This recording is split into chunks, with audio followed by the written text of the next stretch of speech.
Более 200 участников вышли на старт городской спартакиады людей с ограниченными возможностями здоровья. Соревнования пройдут в течение 2 дней – 27 и 28 мая на стадионе Туймада и в спорткомплексе «Мадун» по 11 видам спорта. Так, в программе спартакиады гонки на коляске, толкание ядра, мини-футбол, армрестлинг, волейбол сидя и другие виды спорта. Спартакиада среди инвалидов города Якутска проводится в 7-й раз.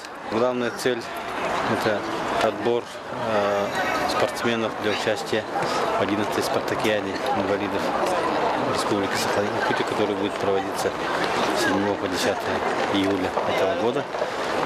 И, конечно, приобщение людей с ограниченной возможностью здоровья к физической культуре. У нас на этой спартакиаде 9 видов будет представлено, и где заявили желание участвовать около 300 спортсменов.